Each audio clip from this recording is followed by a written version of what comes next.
So what does all this mean? In analyzing the concrete efforts of such coverage, one must first take into account the social changes that have come into play.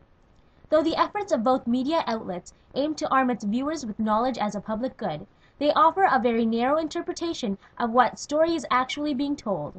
And in both cases, the tsunami and its consequences to Southeast Asian victims is covered through a Western lens, contributing to the media imperialism and imbalance of information flows from the developed to the developing world.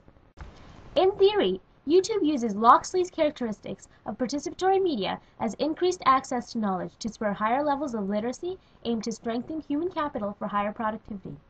The media are also important contributors to social and cultural life and key components of democratic structures. By exposing developmental issues as it pertains to the 2004 tsunami, its objective is to spark concrete efforts such as the inflow of aid and policy changes.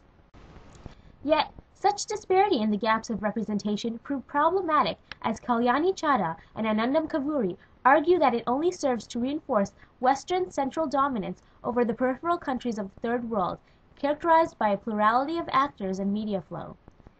This paves the way for video from raw footage, for example, to be misconstrued in depicting the true meaning of the YouTube clip and the victim's situation.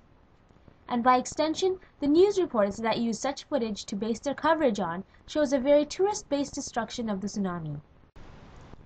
Such clips are yet again recycled by local media outlets in the Third World.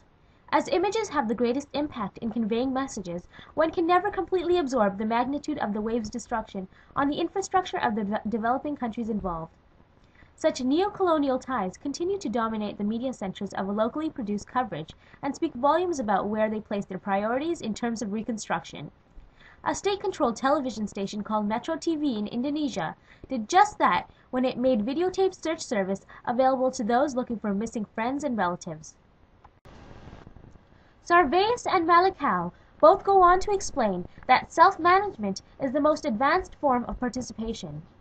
In this case, the public exercises the power of decision-making within communication enterprises and is also fully involved in the formulation of communication policies and plans.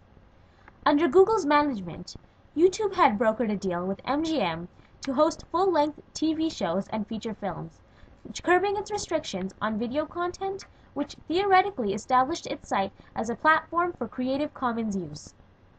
However, certain countries have begun to recognize the power of this medium to convey certain messages that work against the state's political agendas. Consequently, certain YouTube content had been temporarily banned in China, Pakistan, Syria, Indonesia, and Turkey. Non-governmental organizations, lawyers, and internet professionals all agree that banning YouTube is both incorrect and impractical, saying the ban is no different than burning an entire library because of a single book. They warn that the ban might in the end harm the courts the most, since the failure in implementing it in practice is likely to undermine public confidence in the judiciary. Amartya Sen defines development as the freedom to pursue that which you have cause to value. Yet the very people allowed access to such a medium articulates the inequity of power relations. The majority of those with access to YouTube in Southeast Asia varies from 11 to 21%, depending on the country in question, meaning that it is usually the elite upper classes that have access to such YouTube clips. It is then up to them to harness the knowledge of this intellectual property to begin developmental practices.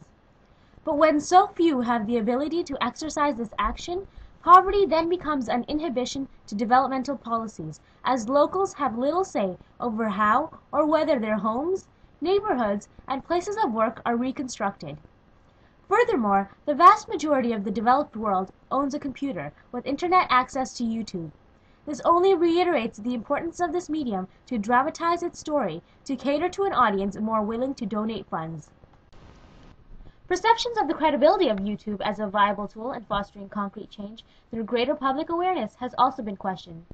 CNN did a study wherein their findings indicated viewers, at least in the 18 to 24-year demographic, did not perceive news reports as less credible in the new type of medium. However, younger voters did express greater interest in politics when presented with the YouTube format.